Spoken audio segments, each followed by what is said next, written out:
मुझे ये बताओ कि ईवीएम जिंदा है कि मर गया? प्रधानमंत्री नरेंद्र मोदी ने कई दिनों के बाद आज फिर से विपक्ष पर जमकर हल्ला बोला। मौका था एनडीए संसदीय दल की बैठक का, जहां सर्वसम्मति से नरेंद्र मोदी को एनडीए का नेता चुन लिया गया।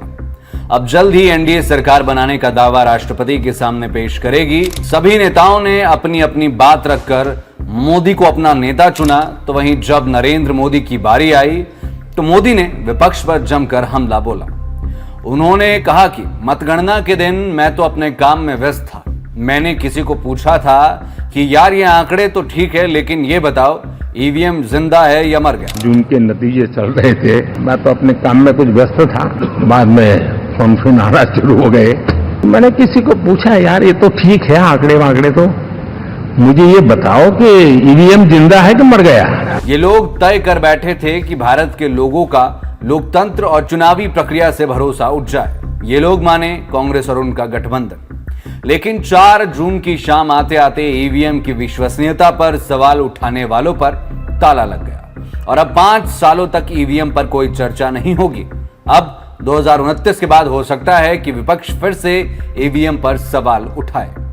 मोदी यही नहीं रुके, उन्होंने कहा कि देश की जनता कभी भी विपक्ष को माफ नहीं करेगी। मतदान के बीच विपक्ष ने चुनाव को रोकने के लिए सुप्रीम कोर्ट का दरवाजा तक खटखटाया। वो यानी विपक्षी दल पिछली शताब्दी में जीने वाले लोग हैं। वो टेक्नोलॉजी को स्वीकार नहीं करते।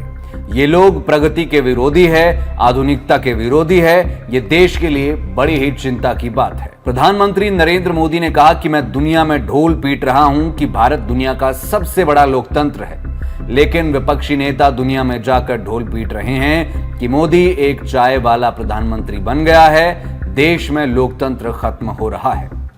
इन सब बातों का जिक्र करते हुए और दक्षिण में भाजपा के प्रदर्शन इत्यादि पर बात करते हुए मोदी ने कहा कि आज के वातावरण में देश को सिर्फ और सिर्फ एनडीए पर ही भरोसा है, और जब इतना अटूट विश्वास है और भरोसा है तो स्वाभाविक है कि देश की अपेक्षाएं भी बढ़ेंगी, और मैं इसे अच्छा मानता हूं। मैंने पहले भी कहा था कि पिछले 10 साल का कार्य तो सिर्फ ट्रेलर है, और ये मेरा कमिटमेंट है।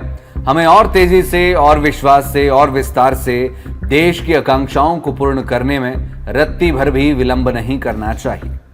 उन्होंने कहा कि अगर मैं एक तरफ एनडीए को रखूं और दूसरी तरफ भारत के लोगों के सपने और संकल्प, तो मैं कहूंगा एनडीए मतलब एन यानी न्यू इंडिया, डी मतलब डेवलप्ड इंडिया, ए मतलब एस्पिरेशनल इंडिया।